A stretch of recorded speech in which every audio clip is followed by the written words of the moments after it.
there is no distinction between free will and determinism. We think there is because of our conceptual confusion. At the level of what truly exists, there is no such distinction. What nature decides to do is both what it desperately wants to do and what it must do. What nature does is a result of what nature is. Nature wills what it wills because it is what it is.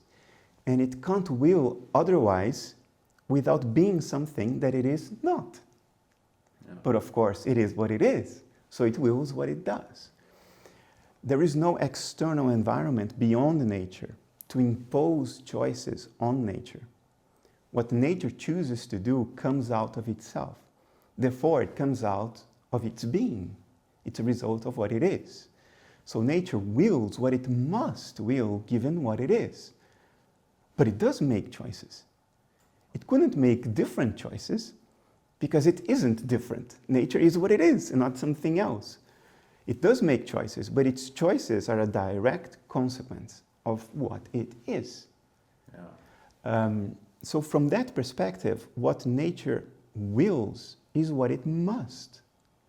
And what nature must is exactly what it wills. So there is no distinction at the level of nature between free will and determinism. And that's why we can both say, you have free will, because you're a part of nature, and nature has free will. But why does nature have free will? Because it's the same as determinism, and determinism is true. So by the same token, you could also say, everything is deterministic. Why? Because free will is true, but free will is the same thing as determinism. So everything is deterministic. That was the point that I was trying to get across. Of course, we all make choices. We are parts of nature. We make choices every day, thousands of choices every day, starting from whether you touch the ground with your left or your right foot the moment you step out of bed. The idea of determinism does not deny the obvious empirical fact that we are always making choices. What it denies is the abstraction that we call the could have been. I could have chosen differently. Then I would say you could only have chosen differently if you were different. But you were what you were. Yeah. Nature was what it was. So the could have been is an abstraction, and I think it's a fantasy. And it helps me in a sense that the opposite of determinism is randomness, right? And as you put in your essay, that is not what we mean when we say our free will. You not say it's random. No, you mean it is determined, but it's not determined by. It's determined by what you prefer to be determined by, right? That's what you like to think. I want it to be determined about my wish to sit down here with Bernardo made me sit here down with Bernardo. But then again, it is determined, right? It's not random. So that's also where you run into philosophical problems. So I think analytically your point is very clear. I think just psychologically, we left the conversation saying that, I think we quoted Fred Matzer, and I got a question also. I mean, can you choose to disallow being played by the universe? That's sort of what rang with me. A lot of people are not allowing themselves to be played by the universe. That, too, is a direct result of what the universe is, because those people are part of the universe. So the universe sometimes disallows itself to be played by itself. That's part of the natural unfolding of what is, what exists.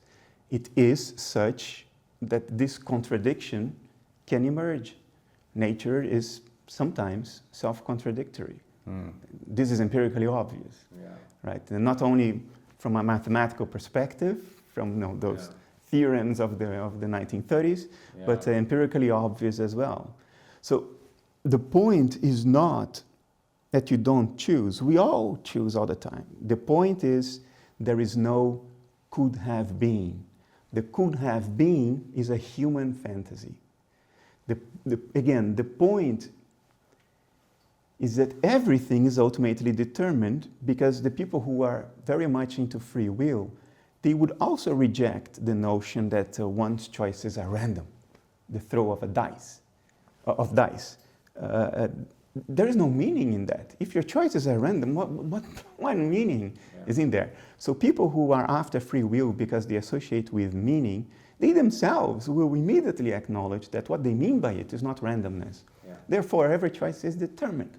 The thing is, the human intuition in this regard says the following: my choices are free if they are determined by me and not by nature at large.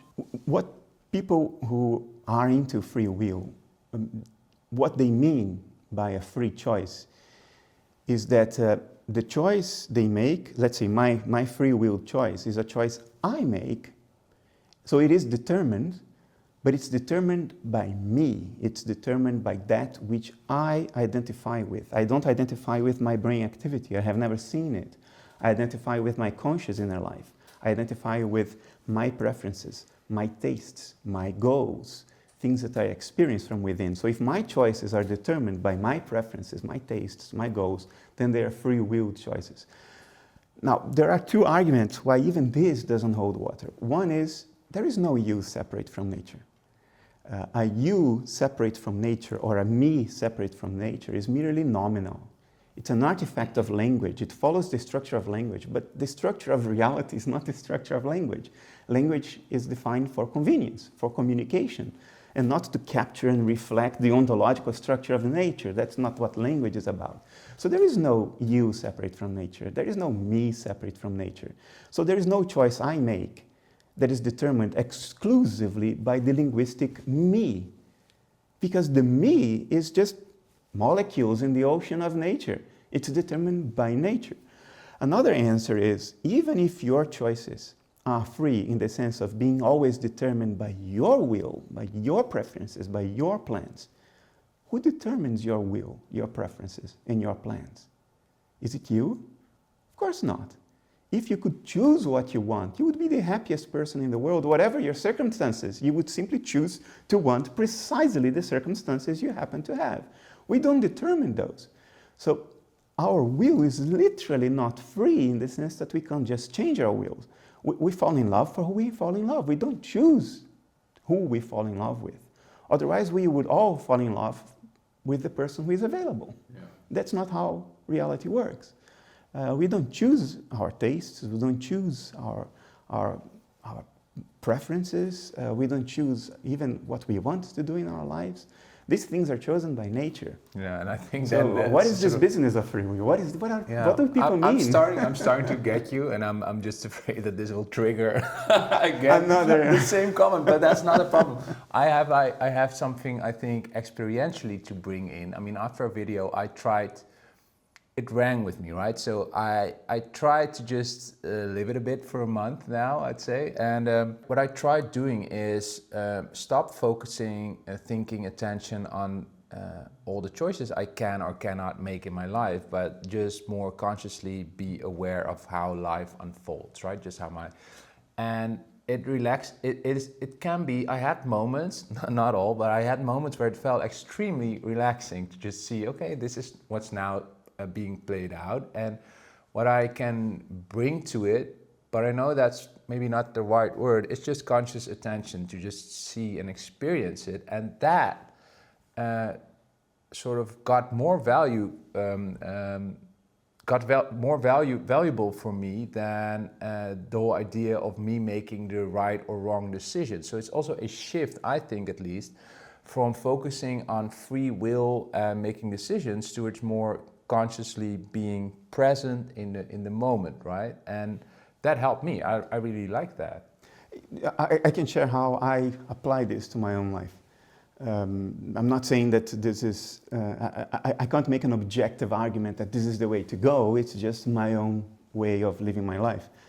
For me, every choice I make, and we all make choices. Determinism does not say that we don't make choices. It's silly. We are always making choices. Every choice I make, for me, is a moment of self-discovery. It's a moment when I reflect and think, I am the entity who is disposed to make this choice right now. Every single choice I make is a moment of self-discovery. It's an opportunity for self-insight. it's a revelation, a continuing revelation of what I am, what I truly am, which is not Bernardo Kastrup. And that's how I see meaning in the future. It's the first time that nature is discovering that it has those dispositions. It is the thing that makes those choices. Whether those choices are good choices or bad choices, particularly the bad ones tend to be more meaningful. When you make a self-destructive choice, reflect upon it. You are the thing that has the disposition to make that choice. I've made many self-destructive choices. For a period of 15 years, I was basically making self-destructive choices. So going forward, this notion that free will and determinism are the same thing, they are not distinct. They're not even compatible, because for two things to be compatible, they first need to be two things. And what I'm saying is that it isn't two things. The first thing it gave me was this idea that going forward, every choice is a moment of self-discovery. And going backwards, the notion that there is no could have been eliminates regret from your life.